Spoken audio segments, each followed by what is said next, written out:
what it says to me is that this tweet has been flagged for being inciting violence and being abusive and targeted harassment. That's what the notification said to me.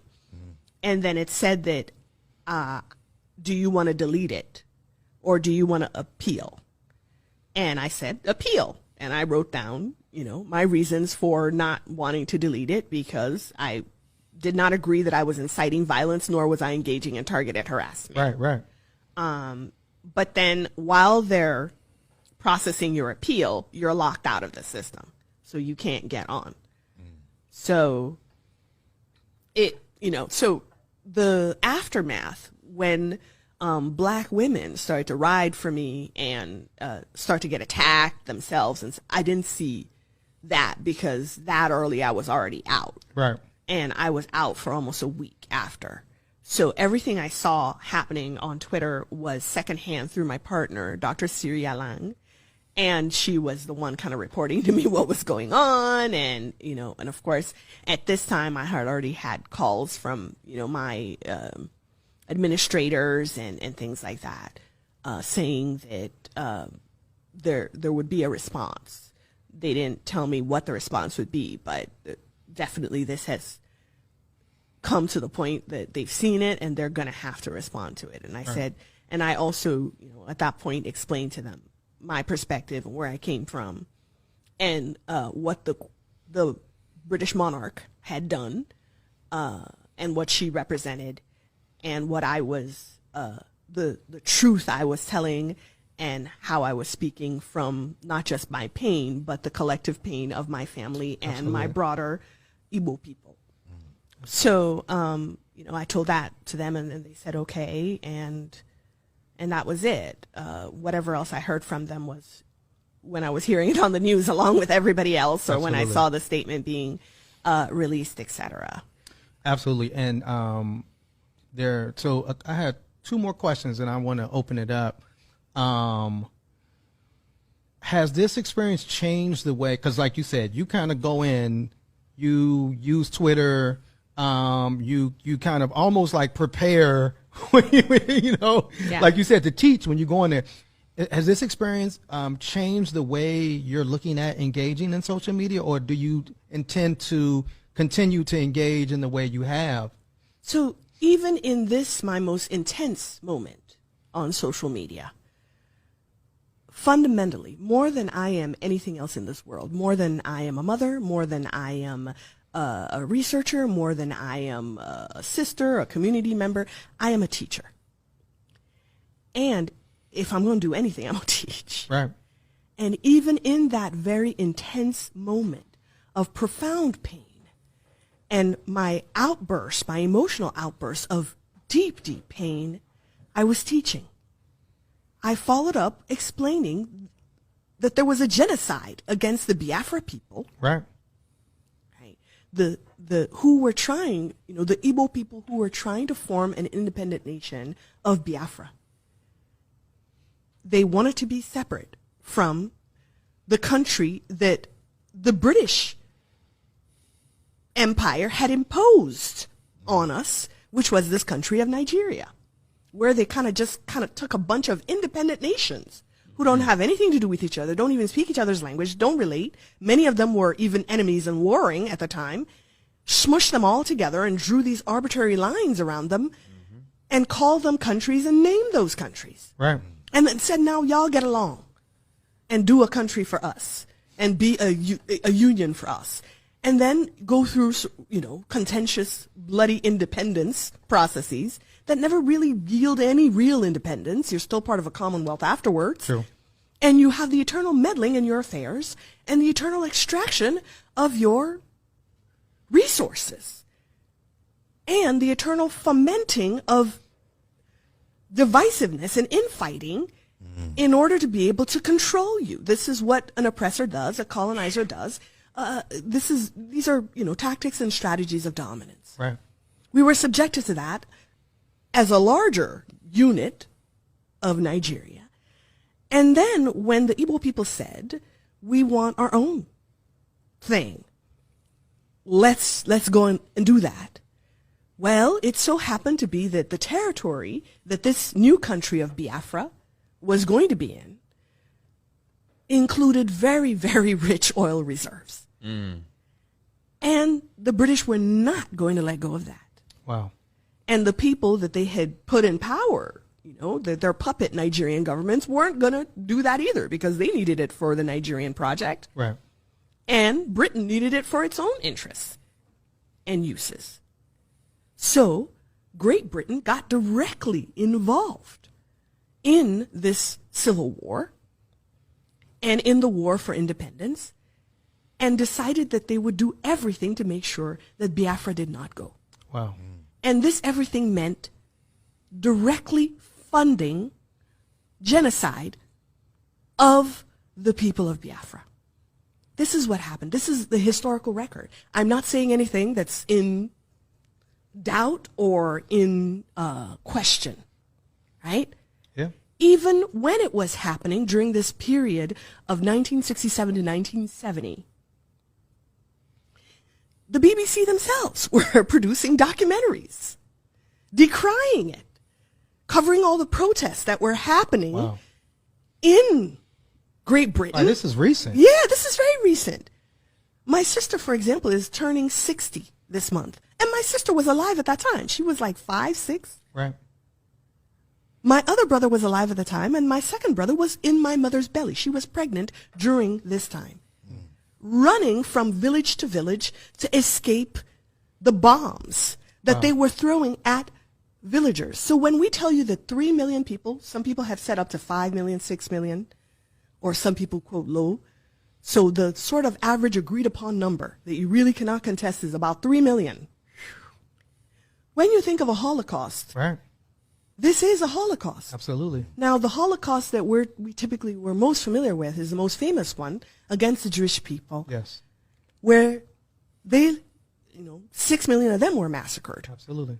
So at the most sort of conservative estimation, they did half of us, Right. half that number. Civilians, these are non-combatants, and more than 1 million children alone starved. Wow. The British paid for that. And Queen Elizabeth II was ruler. She was monarch at that time. This was the government that she was supervising. Now, I don't buy this notion that she was just a statue, if you will. I was going to ask you that question. Or You're reading my a mind. decorative plant. Right. Or, some kind of, I don't know, tchotchke sitting on the shelf. Right. This was a ruler. This was someone, the very crown that she had on her head, signifying the fact that she's a monarch, was made from plunder, Right. diamonds, blood diamonds. Absolutely. So the throne that she's sitting on is a throne of blood. So you cannot say that she was just this little old lady or this figurehead that really had nothing to do with anything, and it was just the British government that were making their deals and, governing however they would, without relating it directly to her, because she directly benefited her very position as a monarch, the palace that she lived in, the opulence, the obscene levels of wealth that she enjoyed Absolutely. were all paid for by our blood. And I don't say this figuratively, and I don't say this as something that, this long remote past, let's say, of human enslavement, which on my mother's side, she's from Trinidad, my ancestors over there were enslaved by the British. I'm talking about recent living memory of people still alive today. Her money, her government funded our slaughter. And people expected me to be calm or to be, I don't know what they expected. Right. When the person who literally paid money for bombs and guns and military Absolutely. supplies to come and massacre your people is dying. Right. You're not supposed to dance. What's the reaction to that? I remember when we found out that Osama bin Laden was killed, and Americans celebrated, right, because they held him responsible for 9/11, which just passed, and that terror that occurred and those 3,000 or so people that died. Yeah. And it's like, but when it's our terror, when it's our pain, when it's our Absolutely. loss as black and brown people, and we, particularly when we express it in a way that challenges, white supremacy, the white supremacy dominant narrative, and this, kind of almost like Disneying idea that people had of a queen, then all of a sudden it's like we're always told to be civil, to be calm, to be peaceful as black and brown people. And so, but when it's somebody that you feel harmed America, you can dance, you can celebrate, you can take out your Absolutely. flags, Yeah. and that's held up. You can have lynchings were celebratory things in the history of the United States of America, where they would have a parade and party and take children. Right. An entire family would go and enjoy the spectacle 100%. of murdering black people. 100%. So, my last question is, a support petition has been produced. Yeah. 4,000 or 5,000 people have signed this petition. So when you see that support, just how do you feel in that moment? It felt so good, right? Especially since I was locked out of Twitter, Right. Battling this suspension, and having my account, temporarily suspended. And just seeing the outpouring of support from people who may or may not have agreed with how I expressed my pain, but certainly believed that I had a right to do it. Absolutely. In however I did it. And that was so important to me. And it was wonderful to see that, because not only that letter with, 4,000, 5,000 signatures, Yeah. was like fellow of academics, academics, journalists, students. exactly, people in this country, in the United States, and around the world. And it wasn't just academics, it was professionals, it was Right. community members, students, all sorts of people were there saying, we got your back. Absolutely. Now, once again, they were not endorsing what I did or the words that I use, but they were endorsing my right to speak my truth and to speak my pain and not be terrorized and abused and violently targeted for it when Jeff Bezos put that target on my back. Absolutely. And then, in addition to that letter, there was also a letter from my colleagues at my university, other faculty, staff, other employees, with more than 100 names on that letter as well. And then another letter from students Wow. at Carnegie Mellon who filled, last time I looked, like 8 pages of signatures, and not even on a list form, in like block text, Wow. one after Wow. the other, thick. Beautiful. And even on campus, they spray painted on sort of the main quad. There's this wall, this white wall, where they spray painted RIP colonialism on one side, and on the other side, let her speak. These were Carnegie Mellon students who did that. So when I saw all of that, the outpouring of support from the broader academic community and, in general, people outside of my institution, along with my colleagues at my institution and the students that I serve at this institution, I cannot, and I'm, a words person. Words are my business. I'm a linguist. I cannot even find the words to tell you just how thankful and grateful and joyful I felt. Beautiful. In such days of pain, right? Because I'm a human being. I act tough, right? But you can only take so much abuse. True. So in all of that pain, to get this kind of support, I realize I have people. Absolutely. I have people. Absolutely. Wonderful. Wonderful. And that includes us at one hood. Yes, as well. You got us too. Beautiful, beautiful. That was deep. That was intense. But I mean, this speaks to the volume about like how these ripples effects are felt across the globe when, when you talk about the monarchy. Like, not everybody is going to react favorably to the crown, and this is a lesson to people. It should be a lesson to people globally that the people of the global majority have been the ones that have been forced into subjugation, been the one forced into oppression, been the ones who have felt the tyranny of the crown firsthand, right? And told like to just like suck it up and just deal with it, right? Because of be happy because you we got something. the East India Trading Company, right? Because we have a gold standard, because we have English as this lingua franca spoken around the world. Because we have all these things that fall under the umbrella of the crown that quote unquote benefit the world.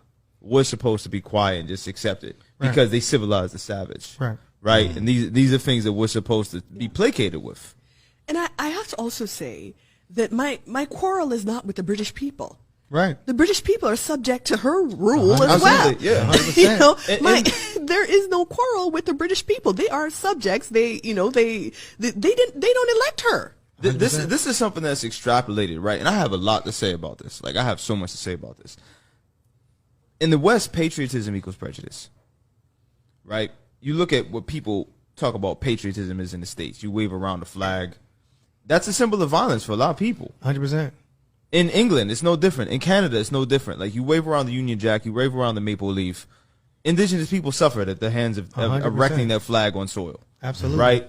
The Irish, who are white people, weren't considered human by the crown. Right, and these are things. This is what I'm saying. Like, I have yet to see, and maybe it is. I don't know. Maybe you can tell me. I have yet to see the conversation where people are backlashing and slandering the Irish people for speaking out against the Queen. Has anybody?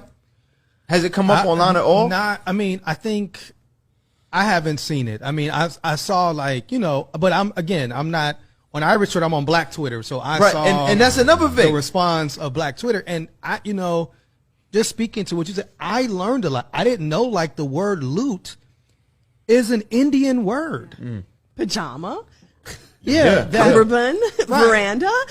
But that like it was like attributed to the fact that they took so many diamonds from India. They looted. Right. And so I think of course I laughed, when you had mentioned what you said about Prince Harry. It reminded me of the tweet that somebody had said about the Queen, like never having to pay rent. Yeah. And like, basically was just like, you're just living off vibes, right? You know what I'm saying? And then they dragged me for calling him jobless. Right. They said, this was the tweet. Can't stop thinking about how that lady lived nearly 100 years, never had a job, never paid rent, just lived off public dollars, stolen wealth, and vibes. We've never seen anything like her. She just might be the greatest grifting parasite the world has ever seen. And it's like but again, it's like part of what makes social media dope is that people who like, if there was no social media, all we would see was mainstream media, this kind of celebration of mourning, we wouldn't hear the other side. And somebody like me who knew a little bit, but I didn't know about Biafra. Like I didn't know about these things. So I have 50 more million questions, but I do want to pass it to Trouble and Miracle as well to kind of hop into the conversation. So I don't have a question. I have more of a statement. And my statement is about how your specific case, especially with Jeff Bezos jumping into the conversation, but not criticizing the Irish celebration of the death of the Queen, right, goes to show it's like another piece of evidence for the fact that black women are the most disenfranchised people in this country. Right. He felt it easier to come at you than it would be to come at the Irish people, literally dancing on social media to the occasion. Absolutely. You know what I'm saying? And that's my partner, while all this was happening, she would read tweets to me sometimes or let me know what was going on. Like I didn't have access to to it myself. Yeah. But she would kind of narrate things or send me screenshots, etc. And another way in which I knew I had people were Nigerians and African Americans and other Africans and all types of people were waging Twitter wars as well. Absolutely. Behind this case. Yes. So that, in addition to those letters of support, I also saw like real material supports, even my trolls, because I'm always getting into it with, arguing about misogyny, for example, with Nigerian men, and sometimes African American men. You may remember me from the tweet. The misogyny, struggle has made me like some firm enemies and trolls, right? And even those joined up to go around to be there as soldiers, if you will, underneath whoever was coming to say. And how did they do it? Not by, abusing, but by facts. They would post links, they would post videos and saying, this is the information you are lacking to understand where she's coming from. And we agree with her because we share this story as well. Alaibo. Alaibo is the name of, like, it's the Igbo name for, like, our land. Ala meaning, like, our mother's breast, kind of. This is our turf. And Igbo land, like, came hard because this was our story. And this was our collective pain. And I was talking about it. Beautiful. But that was, African Americans as well. Like, Black Twitter for me is not just African Americans. Black Twitter for me is also, just Black people in general on Twitter.